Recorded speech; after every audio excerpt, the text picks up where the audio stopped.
por cuanto todos pecaron y están destituidos de la gloria de Dios. Romanos capítulo 3, versículo 23. Vamos a empezar este viaje acerca de la gran urgencia o el gran deseo que tiene el cielo con respecto a la tierra, o el gran deseo que tiene Dios con respecto al hombre, de volverlo de una condición a un lugar de origen, a un diseño que Dios planeó y diseñó y estableció desde la eternidad.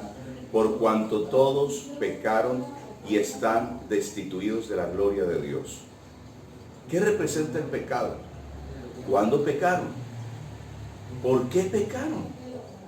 Vamos a empezar a revisar algunos aspectos importantes referente a esta gran pregunta, a esta gran inquietud. Y lo primero que quiero entrar diciendo y compartiendo es que hay un diseño original de Dios, hay un diseño que viene desde la eternidad, hay un plan de Dios, y no es precisamente que la persona esté separada de Dios, antes al contrario. Creo que siempre Dios está buscando de manera incansable que nosotros nos acerquemos a Él y cada día estemos mucho más próximos a Él, que permanezcamos más en su presencia. Desde Génesis se registra en el capítulo 1 que Dios visita la tierra y la tierra está vacía, está desolada, está desordenada, en ella hay tinieblas, en ella hay vacío, en ella hay desorden. Y dice la Biblia que el Espíritu de Dios se mueve sobre la faz de las aguas y dijo Dios sea la luz. Y a partir de allí, Dios empieza a evaluar, empieza a mirar y a considerar una cantidad de situaciones que están en desorden, que están en oscuridad y otras tantas donde hay un vacío, donde hay una ausencia. Cuando Dios organiza absolutamente todo, dice la palabra de Dios que por allá al oriente establece un huerto. Y en ese huerto, llama el huerto al oriente en Edén, llama un huerto, establece un huerto, y en ese lugar forma al hombre, establece al hombre que Él diseña conforme a la imagen y conforme a la semejanza de Dios. No pretende Dios formar el hombre de acuerdo a su imagen y semejanza para que esté separado de Dios. Es al contrario, Dios forma al hombre a su imagen y a semejanza de Dios. Varón y hembra lo forman para que juntos puedan poblar la tierra. Es decir, que el cielo se traslade o se extienda sobre la tierra en la medida en que el hombre va poblando la tierra, va gobernando, va sojuzgando, va llenando la tierra. Esa imagen y esa semejanza divina debería haberse multiplicado por condición natural o por condición divina sobre la faz de la tierra. Sin embargo, en medio de toda esta plenitud y bendición de Dios, Dios establece un límite. Y en ese límite, Dios encierra, encapsula toda la ley y los mandamientos de Dios. Comerán de todo árbol que hay sobre el huerto, excepto de uno, del árbol del conocimiento del bien y del mal. Y en ese momento, Dios pone un límite para que la imagen de Dios siempre encuentre un punto de salida, pero también un punto de llegada. Hasta allí podemos llegar, hasta allí podemos comer, hasta allí podemos disponer. El hombre cruza esa línea. Las razones, hay infinidad de interpretaciones, pero básicamente una, desobediencia. Desobediencia. El cruzar esa línea se traduce en pecado. El cruzar ese límite, el quebrantar esa norma, el quebrantar ese mandato, el quebrantar esa ley, se traduce en pecado, en pecado. Cuando el ser humano traspasa esa línea, cuando el ser humano cruza ese límite, está en una condición de pecado. El significado, o uno de los significados, o una de las traducciones de pecado, dice que es el errar o el no dar en el blanco. Eso es pecado, no dar en el blanco.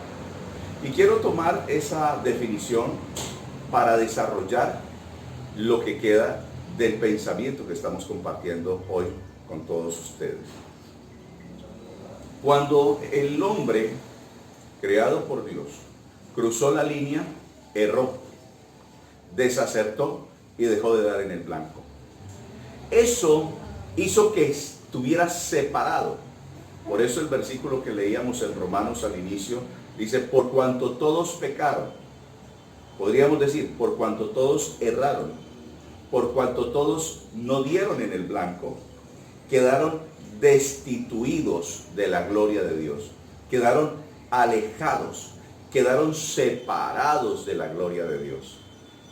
El diseño original entonces, que se había propuesto por Dios, que era que la imagen de Dios se propagara y se multiplicara sobre la faz de la tierra, ahorita estaba desprendida o se había desmembrado del diseño original, de su creador, llamado Dios.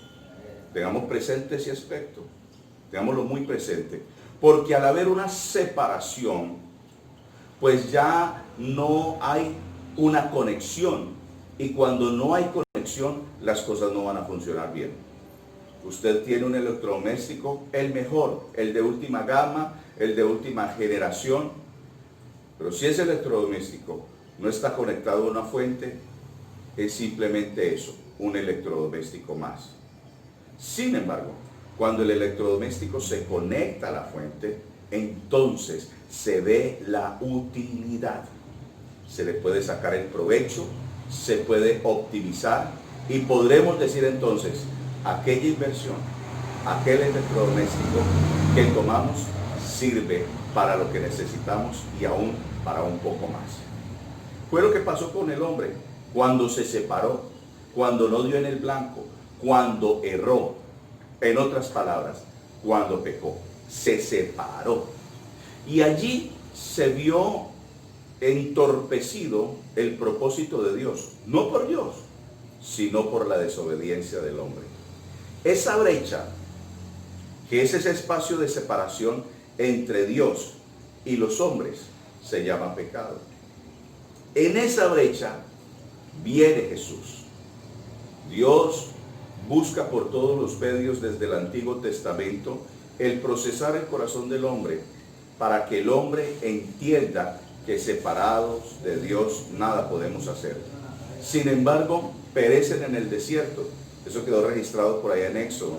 Dice la Biblia que era tanta la obstinación, provocaron tanto a Dios, indignaron tanto a Dios, lo hicieron por 10 veces o más, que Dios mismo dijo, no entrarán a la promesa, porque erraron, porque desacertaron, porque no dieron el blanco, porque pecaron, porque su corazón estaba lleno de soberbia, su corazón estaba lleno de obstinación, su corazón estaba lleno de Egipto, aunque de allá habían salido, aún en su corazón tenían guardado la costumbre y las culturas de Egipto.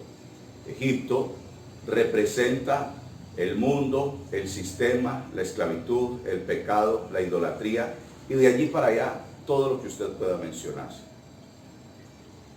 Ese Egipto estaba en su corazón, aunque sus pies estaban en el Canaán.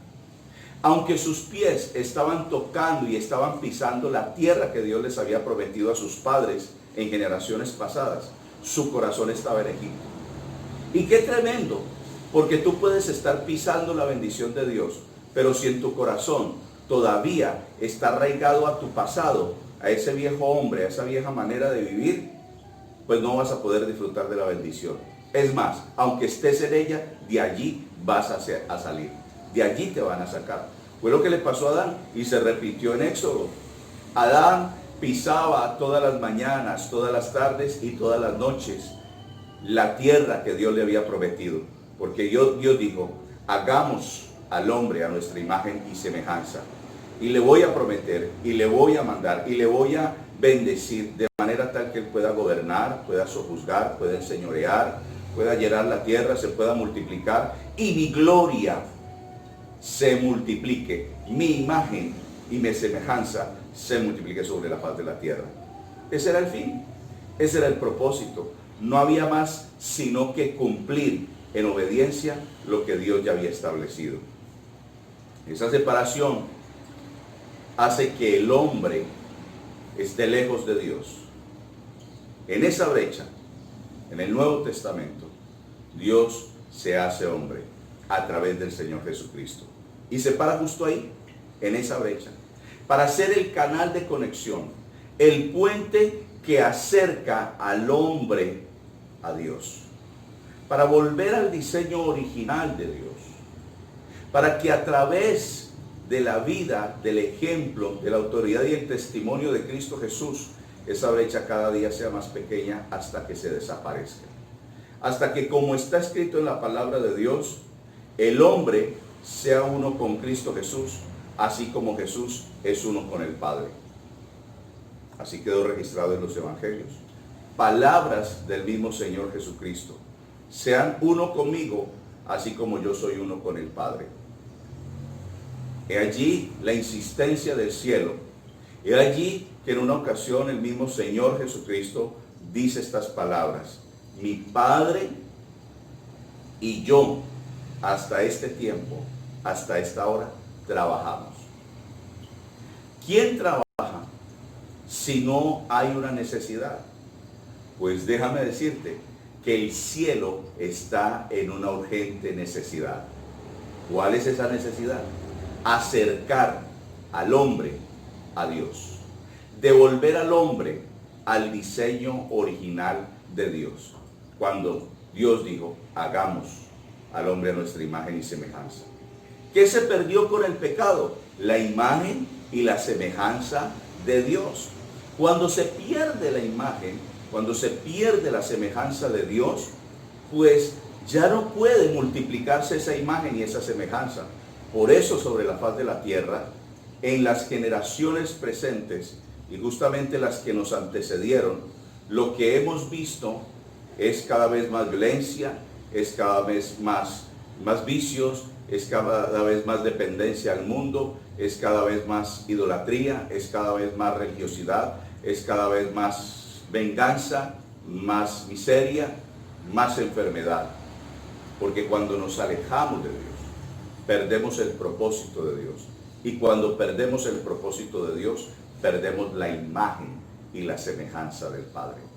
Ya no se puede hacer en la tierra lo que es el cielo, porque para Dios no hay ninguna relación entre el pecado y la santidad. No hay ninguna relación entre la luz y las tinieblas.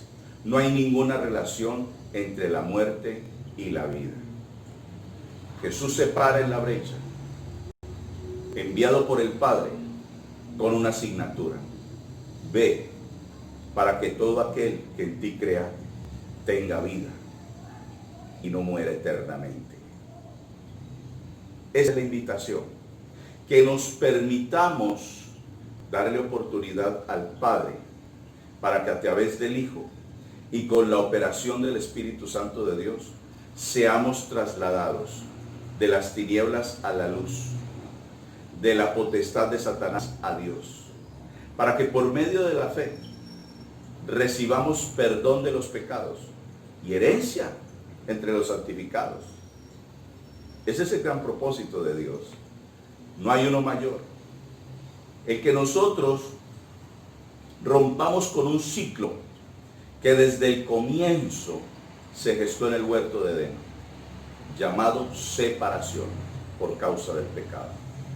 Insistentemente, Dios nos está invitando a que nos alejemos del pecado, a que muramos al viejo hombre que está viciado conforme a los deseos engañosos de la carne.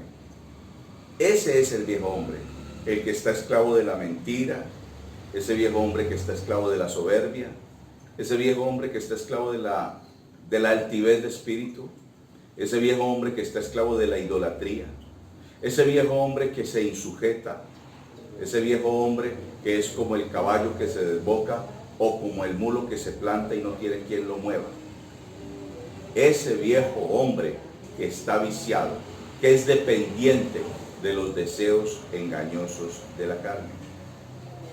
Dios nos está haciendo una invitación y dice: envío a mi hijo para que les ayude. Envío a mi hijo para que no estén solos. Envío a mi hijo para que él asuma las consecuencias de lo que causa el haber errado. Para que mi hijo asuma las consecuencias de lo que representa el no dar en el blanco. Para que mi hijo asuma las consecuencias de lo que representa el haber fallado, el haber pecado. Pues quedó registrado en esos libros que guardan las memorias celestiales de nuestro Padre Eterno, que la paga del pecado es la muerte. Jesús dijo: ok, hay que pagar. Por eso le digo a los fariseos: yo no vine a abolir la ley, vine a cumplirla. ¿Cuánto vale el pecado tuyo? Jesús dijo: yo pago. ¿Cuánto vale el pecado tuyo? Jesús dijo: yo pago. ¿Cuánto costó mi pecado? Jesús dijo: yo pago por él. Y no a precio de monedas que se corroen, que el moho y el hollín los corroen, sino a precio de sangre. Una sangre de la cual menciona la palabra de Dios que habla mejor que la sangre de Abel. Pues la sangre de Abel, que fue derramada inocentemente en el Antiguo Testamento, en Génesis capítulo 4, 5 en adelante, esa sangre inocente clama por justicia. Eso dice la palabra de Dios. Sin embargo, la sangre de Cristo Jesús habla y clama más fuerte que la sangre de Abel. Pues mientras que la sangre de Abel clama por justicia, la sangre de Jesús clama por salvación, clama por liberación, clama por vida eterna, clama por redención, clama por restauración, clama por un nuevo comienzo, clama por una cercanía, clama para que sea rota la brecha que separa a Dios de los hombres, o mejor, que separa a los hombres de Dios. Alguien pregunta: ¿dónde está Dios? Pues la respuesta es sencilla: donde tú lo dejaste la última vez que te encontraste con Él. Justo ahí. Allí te está esperando. Allí te está esperando Él. Y hoy que estás viendo este video, hoy que estás viendo este corto pensamiento, Él te está haciendo la invitación: estoy esperando por ti. No importa qué tanto hiciste o qué tanto dejaste de hacer. Te amo, te dice Dios. Por ti fui a la cruz. Por ti estoy clamando desde el cielo. Y cada vez que el adversario te acusa, Él se levanta de su trono y muestra sus manos al Padre y le dice: aquí están las evidencias. Estas son las cicatrices que muestran. Estas son las cicatrices que muestran la evidencia. Este es el costado del cual fue atravesado y del cual salió sangre con agua. ¿Por qué agua? Porque era necesario lavar de toda iniquidad y de toda impureza, dice la palabra de Dios. Y derramaré agua limpia y los limpiaré de toda inmundicia. ¿Por qué sangre? Porque era necesario redimir, restaurar. Mientras que el agua lava y limpia de toda inmundicia, la sangre redime, la sangre restaura, la sangre purifica. Y ese cuerpo abre la puerta, es la llave que abre la puerta a una nueva vida, a una nueva oportunidad, a una oportunidad de salvación eterna. Lo que viene después de la cruz es unión, es unidad, es comunión. Esa es la invitación que Dios te hace en el día de hoy, que te acerques a Él, mientras que Él pueda ser allá. Un abrazo para todos.